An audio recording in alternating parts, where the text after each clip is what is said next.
Hola, soy Viridiana Magali Ordóñez Carmona, abogada especialista en propiedad intelectual, y esta es una cápsula más sobre derechos de autor.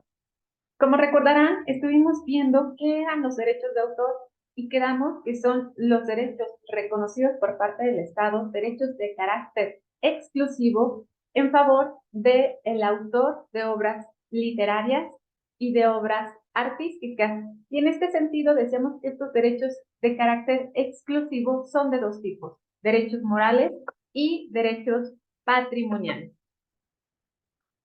Ahora bien, decimos que el derecho de autor, al estar dividido en estos dos, en derechos morales y derechos patrimoniales, pues tenemos que en el caso de los derechos morales se trata de derechos de carácter personal, y en el caso de los derechos patrimoniales se trata de derechos de carácter económico. Estos derechos son derechos exclusivos y conforman al derecho de autor.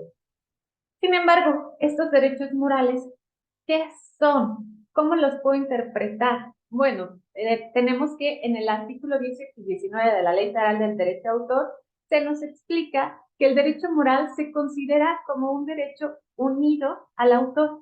Por lo tanto, el autor es el único, primigenio y perpetuo titular de estos derechos morales sobre sus obras. Estos derechos son inalienables, irrenunciables, imprescriptibles e inembargable. No se preocupe, yo sé que estos términos son muy abogadescos. Ahorita vamos a explicar cada uno de ellos. Bueno, de manera general, entonces, decimos que los derechos de autor son tanto derechos morales como derechos patrimoniales. Pero, ¿qué son los derechos morales? Bueno, es la posibilidad que tiene el autor de poder exigir, por ejemplo, el reconocimiento de su autoría sobre una obra, la posibilidad que tiene de exigir el respeto a su obra, pudiéndose oponer a la mutilación de su obra, a cualquier tipo de deformación o a cualquier acción que pueda desprestigiar al propio autor o a la misma obra.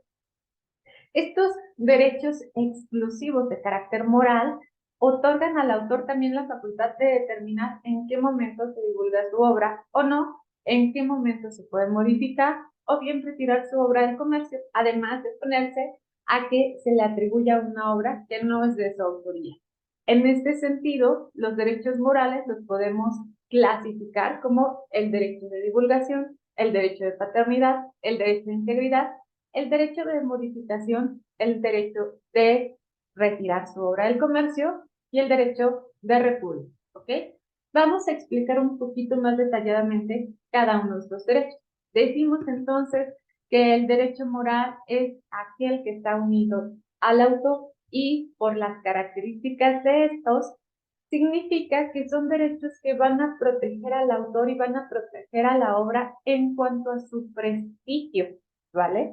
Por eso son derechos morales, porque son derechos que están adheridos a la persona, que están adheridos a un aspecto moral del propio autor. En primer lugar tenemos el derecho de divulgación. ¿Qué es el derecho de divulgación? Es el derecho que tiene el autor una vez que ha creado su obra para poder decidir en qué momento la hace del conocimiento de los demás. Puede ser un autor que diga: soy buenísimo escribiendo, pero me da pena publicarlo".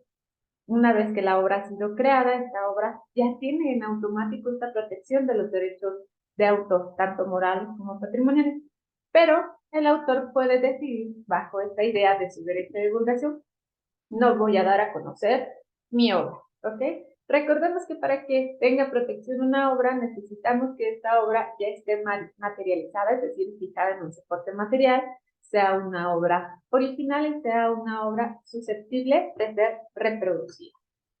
Ahora, ¿qué es el derecho de paternidad? Es el derecho que tiene todo autor a que se le reconozca como autor de sus obras. Significa entonces que puede oponerse a que otra persona diga que ha sido autor de una obra que no le pertenece, que le pertenece a otra persona. El autor entonces exige su derecho de paternidad, exige que se le reconozca como creador de su obra, que se les reconozca como padre de su obra, y que a la otra persona se le haga saber que no tiene ningún tipo de titularidad sobre la obra que no es suya. Por lo tanto, este derecho moral es importantísimo. El derecho de integridad, ¿a qué se va a referir? A que la obra, una vez que ha sido creada, tiene que utilizarse tal cual fue creada.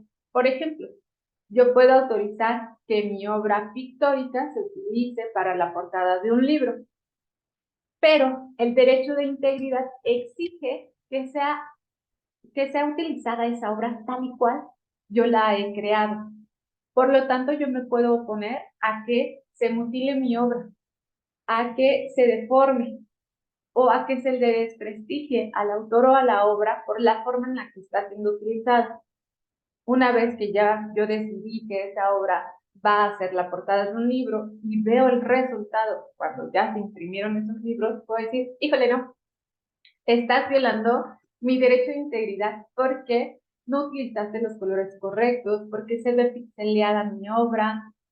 Esa es una mutilación, no es una deformación a mi obra como tal. El derecho de integridad es que la obra tiene que ser respetada y con ello respetar también al propio autor. Por lo que hace el derecho de modificación, este derecho se refiere a que el autor, ya que creó su obra, ya que la tiene materializada como tal, puede decidir si alguien más la modifica, puede oponerse a esa modificación o puede modificarla por sí mismo. Pensemos en una obra literaria que cada año se le hace algún tipo de revisión, que tiene que ser actualizada, que tiene que ser constantemente modificada. El autor es quien tiene la posibilidad de dar esa autorización porque es titular de ese derecho de exclusividad. Ahora, por lo que hace a retirar de su obra del comercio, nos referimos a esta posibilidad de que el autor ya divulgó la obra, ya la hizo del conocimiento público, ya está en exhibición, ya se está comercializando, ya se está a lo mejor vendiendo. Pero el autor puede decidir en cualquier momento que se retire su obra del comercio por cualquier razón. Este es su derecho de exclusividad. Y tenemos el derecho de repudio.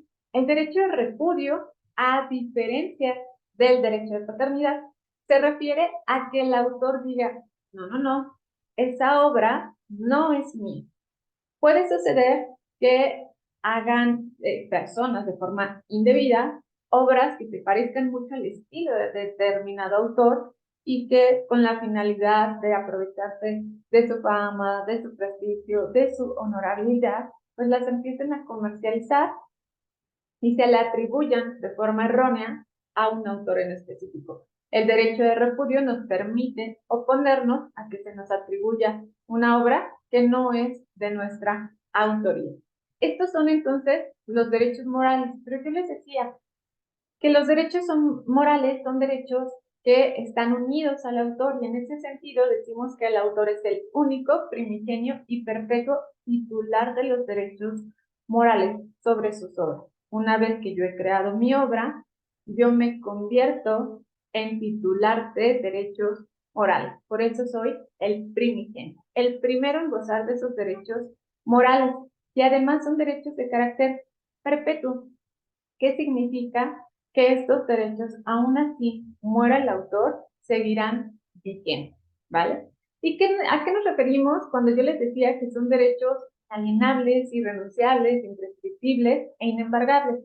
Muy fácil. Estos derechos no son comercializables. Yo no puedo vender mi derecho de paternidad a otra persona. Esto, te lo juro que pasa, es más común de lo que ustedes creen. Que no tenga esa habilidad, por ejemplo, de escribir una obra, una novela. Y entonces yo digo, voy a contratar a alguien para que escriba una novela y le voy a pagar re bien. Pero voy a poner que el autor de esa obra soy yo, no el que la escribí. Ojo, eso es ilegal. Los derechos morales son inalienables, es decir, no se pueden comercializar. No te puedo vender mi derecho de paternidad. Soy el autor de esa obra y por lo tanto soy el titular primigenio, el único titular y el titular perpetuo respecto a esos derechos morales, ¿ok? Son derechos irrenunciables. Igual, tenemos el caso de que puede haber autores que digan, no, yo no quiero, respeto mi obra, a mí no me interesa mi derecho de divulgación, no quiero mi derecho de paternidad, no me importa si alguien modifica o no modifica mi obra. Ojo, estos derechos los tienes una vez que has creado la obra, una vez que la obra ha nacido. No son derechos a los que tú puedas denunciar. En automático nacen junto con la obra, ¿vale? Son derechos imprescriptibles, decíamos, porque son derechos perpetuos. No importa que el autor fallezca, esos derechos van a seguir existiendo. Y son derechos inembargables. ¿A qué nos referimos con que es un derecho inembargable? Existe la posibilidad de que haya un autor que tenga algún tipo de deuda y en ese sentido el acreedor diga, te voy a embargar un derecho moral. ¿Cómo qué? Te voy a embargar tu derecho de paternidad. Fíjate que como me debes dinero, pues quiero que toda tu obra aparezca como que yo soy el autor de ella y así me vas a pagar. Porque entonces, al convertirme en autor de esa obra, voy a tener estos derechos de carácter exclusivo y ya yo veo qué hago con la obra y cómo recupero lo que me deudas. Ojo, no. Los derechos morales son inembargables. Mi derecho de divulgación es mío como autor. A partir de un procedimiento en donde puedan declarar un embargo por ser deudor de alguna cantidad, suma de dinero, no es posible que me embarguen mi derecho de divulgación. Mira, con este derecho de divulgación vas a tener que sacar a la luz toda la obra que has creado y que no has querido poner en circulación para que la vendamos y entonces de ahí recuperaremos las ganancias. No, solo yo puedo decidir en qué momento divulgo mi obra. Lo mismo les decía con el derecho de paternidad, con el derecho de integridad. Mira, te voy a embargar tu derecho de integridad, entonces eso quiere decir que puedo mutilar tu obra. No, ¿vale? Los derechos morales son inembargables. Y en este sentido, decimos que el autor es el titular primigenio de los derechos morales, pero al mismo tiempo decimos los derechos morales son eternos. Nos cabría preguntarnos entonces, ¿quién puede ejercer esos derechos morales una vez que fallece el autor? Que sería un poco extraño que esos derechos sigan existiendo y no exista alguien que pueda defender esos derechos o que pueda ejercer esos derechos morales. En este sentido, una vez que fallece el autor, los herederos se convierten en titulares de derechos morales, pero ya son titulares derivados, ya no son titulares primigenios, ¿vale? ¿Qué derechos obtienen los herederos? Tienen el derecho de exclusividad, el derecho moral de divulgación, el derecho de integridad y el derecho de repudio. ¿Qué significa que puedan ejercer estos derechos? Que cuando ellos detecten que alguien ha decidido mutilar la obra, ellos pueden decir, hey, voy a iniciar una acción legal porque estás violando el derecho de integridad de esta obra que es de tal autor y aunque ese autor haya fallecido, yo puedo ejercer estos derechos morales porque soy su heredero, ¿ok? También puede ejercer los derechos morales una vez que ha fallecido el autor, el Estado, ¿ok? ¿Cuándo puede ejercer el Estado estos derechos morales? Cuando falleció el autor y cuando no hay herederos. ¿Okay? No puede ser al mismo tiempo los herederos y el Estado. Tiene que carecer de esta posibilidad de que exista un autor o de que exista un heredero. Si no existe el autor, si no existe el heredero, entonces ahora sí interviene el Estado. Si sí existen herederos, el Estado no puede ejercer estos derechos. ¿Ok? Entonces el Estado tiene el derecho de exclusividad, el derecho moral, de integridad y de repudio. Esto no es siempre, ¿vale? Solamente cuando se trate de obras de interés público, de obras de interés para el patrimonio cultural y para el patrimonio nacional, es cuando el Estado puede ejercer estos derechos. ¿Qué significa que tenga el Estado el derecho de integridad y el derecho de repudio respecto de una obra? Significa que puede oponerse a la mutilación de una obra y significa que puede establecer o negarse a que una persona le asigne una obra a un autor que no es realmente el autor de esa obra. Entonces puede decir, no, espérate, esa obra no es ese autor. No le atribuyas una obra a un autor que en realidad no la ha creado. Esta es la forma en que el Estado puede ejercer estos derechos morales. Y repetimos, la vigencia de los derechos morales es perpetua. Por lo tanto, todo el tiempo tengo que estar consciente de que debo de respetar el derecho de divulgación, de paternidad, de integridad, de modificación, de retiro del comercio y de repudio de los autores. Espero que esta pequeña plática haya sido de utilidad para ustedes y nos vemos hasta la